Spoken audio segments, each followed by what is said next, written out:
मैं electronic media, print media से जुड़े सभी पत्रकार बंधु भगिनी का हार्दिक स्वागत, अभिनंदन। और हमारे बीच पार्टी के सभी दायित्ववान कार्यकर्ता हमारे बीच उपस्थित हैं। आज विशेष रूप से ये प्रेस वार्ता ननखड़ी कॉलेज पिछले दिनों जो विलय हुआ, जिसको लेकर वहाँ के छात्र, अभिभावक, वहाँ के जनता बहुत ही आक्रोशित है। लगातार आंदोलन वहाँ पर ननखड़ी के अंदर चल रहा है। ननखड़ी कॉलेज बहाल होना चाहिए, ये वहाँ के 18 पंचायत की जनता लगातार ये दबाव सरकार के समक्ष बना रही है। जैसे ही कॉलेज का विलय सरकार के तुरंत बाद वहाँ के जनप्रतिनिधि, भारतीय जनता पार्टी के कार्यकर्ताओं ने सरकार के समक्ष ज्ञापन भी भेजा कि ये जो कॉलेज खुला है, ये कॉलेज वहाँ का जो परिस्थिति है, दुर्गम क्षेत्र है, उसको ध्यान में रखकर वहाँ पर कॉलेज खोला गया था। 2014 से ननखड़ी का कॉलेज चल रहा है।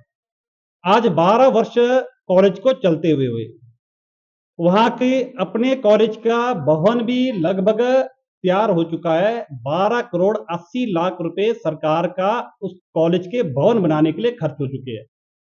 लेकिन सरकार एक तुगलकी फरमान जारी करती है कि ऐसे ननखड़ी कॉलेज को विलय किया जाएगा, और विलय भी कहां होगा? विलय शिमला संजौली कॉलेज और कोटशरा कॉलेज के साथ ये विलय होगा।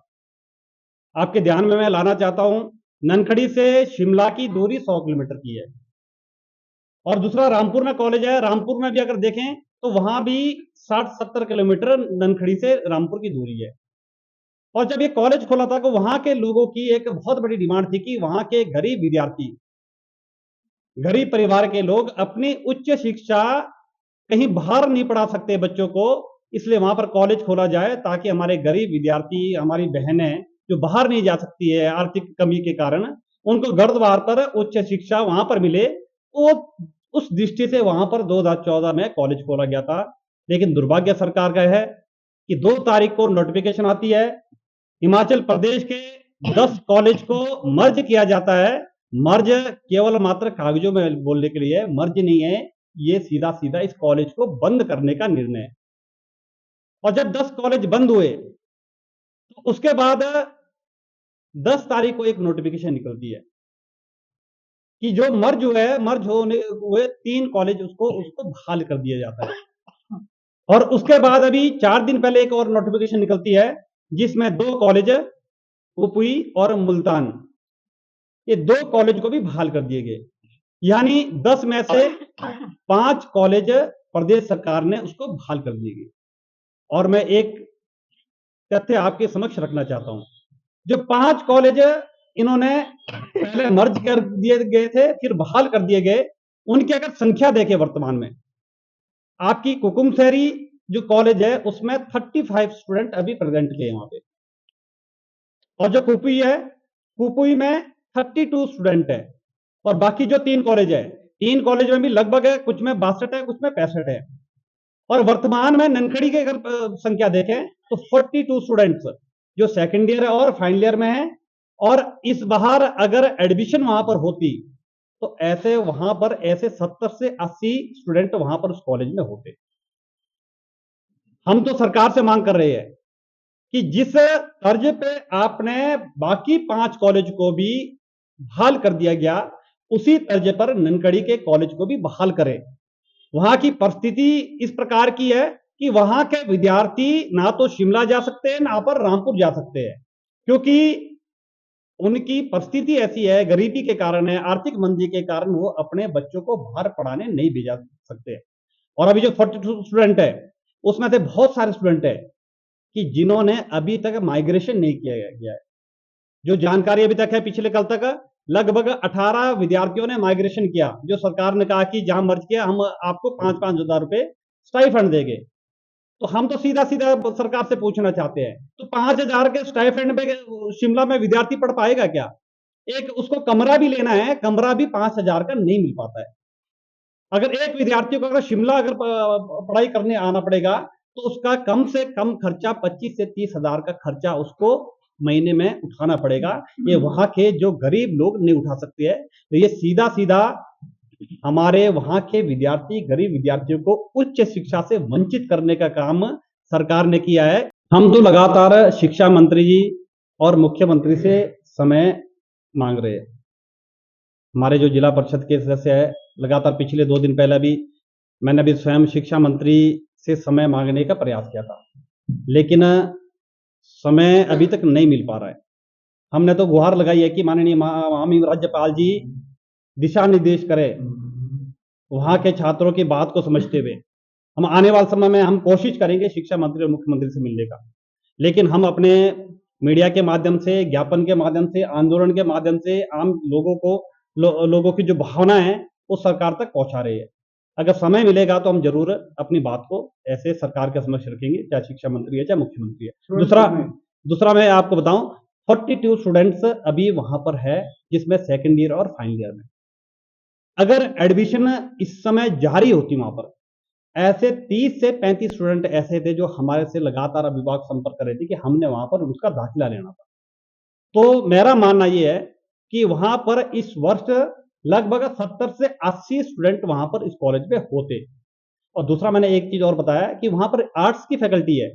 कॉमर्स में जो जब स्कूलों में पढ़ाई नहीं है ही नहीं आपके पास, तो कॉमर्स के विद्यार्थी वहां पर कहाँ आएंगे। सरकार को ये प्रयास होने चाहिए देखिए वहां पर संख्या कैसे बढ़े, तो संख्या बढ़ाने के लिए तीनों स्ट्रीम मेडिकल, कॉमर्स, आर्ट्स वहां पर शुरू करें और स्कूलों में भी वहां पर शुरू करें, और वहां पर बीबीए बीसीए की कक्षा भी शुरू कर सकते हैं। जब कॉलेज इतना पैसा आपने खर्च कर दिया है, 12 करोड़ 80 लाख रुपए खर्च कर दिया, उस बिल्डिंग का आप क्या करेंगे वहां पर? बहुत बड़ा प्रश्न है। जब सरकार का इतना पैसा वहां खर्च हो गया है, तो अब आप एकदम कॉलेज को बंद करके, मुझे लगता है कि जो सरकार की आपकी योजना है कॉलेज को बनाने की, कहीं ना कहीं उसमें भी बहुत बड़ा प्रश्न चिन्ह खड़ा होता है। पुराना कॉलेज है? 2014 से ये कॉलेज चल रहा है, 12 वर्षों से। बार आपकी सरकार की देखो, हमने तो लगातार प्रयास किए। कॉमर्स भी क्या, जो कॉलेज भी खुला है, आपको बताऊं, कॉलेज भी कांग्रेस सरकार ने तो बंद कर दिया गया था। भारतीय जनता पार्टी, आम जनता, कोर्ट का दरवाजा खटखटाया, कोर्ट के बावजूद 2014 में ये कॉलेज खुला है। और भारतीय जनता पार्टी के समय में उसको बिल्डिंग को बनाने के लिए पैसा आया, 18 बच्चे थे। उसके बाद लगातार बीच बीच में 60 रही, 65 रही, बीच में 110 स्टूडेंट भी रहे। तो मुझे लगता है कि लगभग 70-80 के बीच में वहां पर एवरेज वहां पर स्टूडेंट रहे। लगता नहीं कि 12 सालों में यहाँ पे तो खर्चा ज्यादा लग रहा था। मैंने आपको पहले भी कहा है कि हमारे को वहां की इनरोलमेंट बनाने के लिए सरकार और विभाग के जो प्रयास होने चाहिए थे। मैं बार बार कह रहा हूं, वहां पर कॉमर्स की फैकल्टी है, कॉमर्स की स्ट्रीम है, लेकिन कॉमर्स के स्टूडेंट कहां से आएंगे जब आपके आस पड़ोस में जितने भी स्कूल है वहां पर कॉमर्स है ही नहीं है स्कूलों में। मेडिकल, नॉन मेडिकल तो छोड़ दीजिए। तो आप जब तीनों स्ट्रीम वहां पर शुरू करेंगे, तो धीरे धीरे मेरा ये विश्वास है कि वहां पर स्ट्रेंथ बढ़ेगी। आपको स्ट्रेंथ बढ़ाने के लिए वहां पर प्रोफेशनल कोर्स भी शुरू करने पड़ेंगे। बाकी कॉलेजों में भी है, बीबीए बीसीए वहां पर शुरू कर। कॉमर्स की आपसे स्कूलों में बात बहुत बड़ा प्रश्न है। आप सोचिए, फिर वहां पर उस कॉलेज में क्यों आपने कॉमर्स की फैकल्टी रखी वहां पर? जब स्टूडेंट कहां से आएगा? वो कॉलेज, तो मैं आपको कह रहा हूं कि वो कॉलेज वहां की परिस्थिति, दुर्गम परिस्थिति को देखकर वहां पर कॉलेज खोला गया था। वहां पर 18 पंचायत के बाहर से विद्यार्थी नहीं आएंगे, कनेक्टिविटी नहीं है। वो कॉलेज 18 पंचायत के विद्यार्थियों के लिए था। जब 18 पंचायत के स्कूलों में आपकी कॉमर्स की पढ़ाई नहीं पढ़ाई जाती है, तो कॉलेज में कहां से विद्यार्थी आएंगे? वहां पर एक ही विद्यार्थी था कॉमर्स का, अभी जो पीछे 41 स्टूडेंट अभी वहां पर आर्ट्स के विद्यार्थी है सेकंड और फाइनल में। कॉमर्स की कब होगी एग्जैक्ट मेरे को इसका आंकड़े नहीं है, लेकिन अभी वहां पर कॉमर्स की फैकल्टी चल रही है, स्ट्रीम चल रही है। पे एक बच्चा और कितने? आई थिंक 2 टीचर है वहां पर कॉमर्स के। मेरा ये शिक्षा विभाग के ऊपर ही प्रश्न चिन्ह है कि जब आप योजना करते हैं कि वहां पर फैकल्टी खोलना, स्ट्रीम खोलना, तो ये भी देखना चाहिए कि वहां पर बच्चे कहां से आएंगे। शहरों में ये दिक्कत नहीं है। शहरों में अगर देखेंगे तो आस पड़ोस के कोई कर्मचारी है, अपने बच्चों को पढ़ाएगा, लेकिन वो अपना दुर्गम क्षेत्र है, तहसील हेडक्वार्टर है, वहां पर तो विद्यार्थी वही पढ़ने आएंगे जो उस पंचायत से संबंधित रखने वाले लोग हैं। बाकी लोग बाहर से तो अपने बच्चों को वहां पढ़ाने नहीं आएंगे। तो प्रश्न ये है कि वहां पर सबसे पहले इनरोलमेंट बढ़ाने के लिए उनको स्कूलों में इंट्रोड्यूस करना पड़ेगा कॉमर्स, मेडिकल और नॉन मेडिकल, ताकि वहां के विद्यार्थी उस कॉलेज में पढ़ने आए। हम तो सरकार से मांग कर रहे हैं लगातार भारतीय जनता पार्टी ने आम जनता को साथ में लेकर, वहां के जनप्रतिनिधियों को साथ में लेकर आंदोलन किया, धरना प्रदर्शन किया। पिछले 4 दिन पहले वहां पर एक विशाल प्रदर्शन वहां पर किया, जिसमें बहुत सारे लोग, आम जनता यहां पर उपस्थित हुए थे। और आज हमने माननीय महामहिम राज्यपाल जी को ज्ञापन भी सौंपा है। पिछले 5 दिनों से भारतीय जनता पार्टी ने हस्ताक्षर अभियान चलाया था। 10,000 हस्ताक्षर 18 पंचायतों से हमारे पास आए थे कि इस कॉलेज को बहाल किया जाए। इसके समर्थन में 10,000 हस्ताक्षर हमने आज माननीय महामहिम राज्यपाल को सौंपा है और एक ज्ञापन भी दिया है। हमने माननीय महामहिम राज्यपाल जी से आग्रह किया है कि आप सरकार को सख्त दिशा निर्देश जारी करें, ताकि हमारा जो ननखड़ी कॉलेज है, ननखड़ी कॉलेज बहाल हो।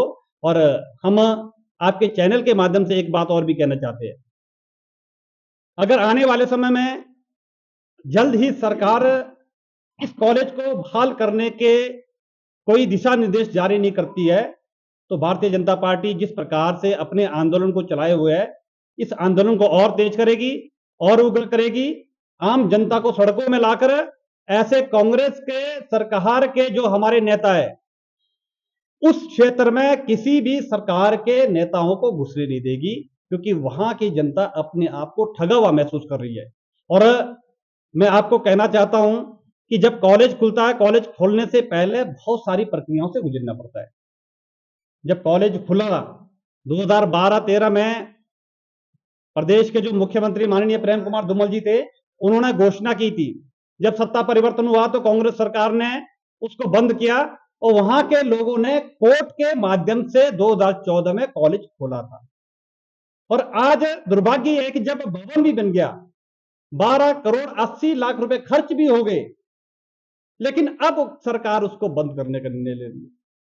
और दूसरा और एक विषय मैं आपको कहना चाहता हूं, बार बार सरकार कह रही है कि इनरोलमेंट बहुत कम है। आप सोचिए, ननखड़ी कॉलेज में आर्ट्स की फैकल्टी है और कॉमर्स की है, और दुर्भाग्य ये है, कॉमर्स की फैकल्टी तो है वहां पर, लेकिन ननखड़ी के आसपास के जितने भी स्कूल है, वहां पर कॉमर्स की पढ़ाई नहीं पढ़ाई जाती है। तो प्रश्न ये है, जब वहां पर स्कूलों में कॉमर्स की पढ़ाई नहीं पढ़ाई जाती है, तो कॉमर्स के विद्यार्थी इस कॉलेज में पढ़ने कहां से आएंगे? क्योंकि रामपुर से आ सकते हैं, ना शिमला से पढ़ने आ सकते हैं। वो कॉलेज तो वहां के उस क्षेत्र की दुर्गम परिस्थिति को देखकर वहां पर कॉलेज खोला गया था, और वहां के 18 पंचायत के लोग, विद्यार्थियों को कॉलेज खोला गया था। लेकिन सरकार की जिस प्रकार की, मुझे लगता है कि इनरोलमेंट बढ़ाने के लिए जो प्रयास होने चाहिए थे, सबसे पहले ननखड़ी क्षेत्र के जितने भी स्कूल है वहां पर, सराउंडिंग के, वहां पर आप कॉमर्स की पढ़ाई, मेडिकल और नॉन मेडिकल की पढ़ाई वहां पर शुरू करते। और हमारे जो ननखड़ी कॉलेज है, वहां पर ऐसे तीनों स्ट्रीम, चाहे आर्ट्स है, कॉमर्स है, मेडिकल है, नॉन मेडिकल की, वहां पर तीनों स्ट्रीम अगर शुरू करते, तो स्वाभाविक है कि वहां पर संख्या भी बढ़ेगी। लोग, जो विद्यार्थी, जो वहां के परिवार जन अपने बच्चों को पढ़ाने के लिए रामपुर या शिमला भेज रहे हैं, तो जब वहां पर पूरी फैकल्टी होती, स्ट्रीम होती, स्वाभाविक तौर पर वहां पर संख्या बढ़ती कॉलेज की। ये बंद करने की जरूरत नहीं होती। सरकार को मुझे लगता है कि इस प्रकार की पहल करनी चाहिए कि वहां पर स्कूलों में ये तीनों तीनों स्ट्रीमें शुरू करें, ताकि आने वाले समय में वहां पर संख्या बढ़ पाए। और आज भी अगर हम देखें, तो अगर आज भी अगर वहां पर एडमिशन जारी होती, तो लगभग 80 के करीब वहां पर संख्या वहां पर होती। और एक बात मैं आपको कहना चाहता हूं, ये कॉलेज तो तब भी चला जब 18 बच्चे वहां पर पढ़ते थे। और एक समय ऐसा भी था, आज से पहले के जो सरकार के मुखिया रहे हैं, वो चाहे माननीय जयराम जी रहे हैं, चाहे प्रेम कुमार धूमल जी रहे हैं, चाहे माननीय वीरभद्र जी रहे, इनकी दृष्टिकोण ऐसा था कि हमें बच्चों को उच्च शिक्षा से वंचित नहीं करना है। तो माननीय वीरभद्र जी कहते थे कि अगर मुझे गांव में अगर 3 बच्चे भी मिलेंगे, तो 3 बच्चों के लिए मैं स्कूल खोलूंगा। ये उनका दृष्टिकोण था। लेकिन ये सरकार है कि जैसे ही सत्ता में आई, लगातार स्कूल, ऐसे 1000 से ज्यादा स्कूल उन्होंने बंद कर दिए। और अब ये उच्च शिक्षा से हमारे छात्र वंचित बने रहे, गरीब छात्र उच्च शिक्षा ग्रहण ना कर पाए, ऐसे बच्चों को शिक्षा के अधिकार से वंचित करने का काम ये कांग्रेस की सरकार कर रही है। और सीधा सीधा हमारा तो स्पष्ट तौर पे इसका विरोध है। हमने तो लगातार चेतावनी दे रहे हैं कि समय रहते इसको बहाल करें, नहीं तो आने वाले समय में ऐसे ननखड़ी की पूरी जनता का उग्र प्रदर्शन आपको झेलना पड़ेगा। और ये बात आपके चैनल के माध्यम से हम आज सरकार के समक्ष भी रखना चाहते हैं।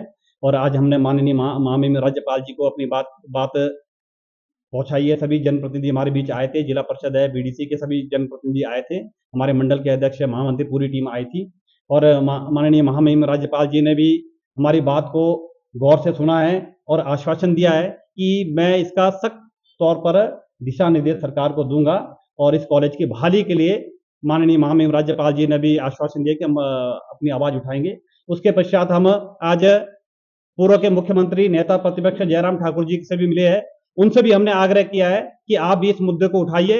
वहाँ के लोगों की भावना है, वहाँ के लोगों की एक जो छात्र है, चाहे अभिभावक है, उनका बहुत ही सख्त इस पर विरोध है कि ये कॉलेज बंद नहीं होना चाहिए, क्योंकि ये कॉलेज ननखड़ी के आम विद्यार्थी, गरीब विद्यार्थियों के लिए उच्च शिक्षा का एक माध्यम था कॉलेज, जिसको सरकार ने बंद किया है। उसको लेकर आज हमने ज्ञापन भी दिया है। सरकार को हम आग्रह करते हैं कि जल्द से जल्द जो आपने निर्णय लिया है, जो 5 कॉलेज आपने विलय किए थे, उसको बहाल आपने की है, उसी तर्ज पर ननगढ़ी का कॉलेज भी बहाल करे। ये बात हमने आज अपने ज्ञापन के माध्यम से की है।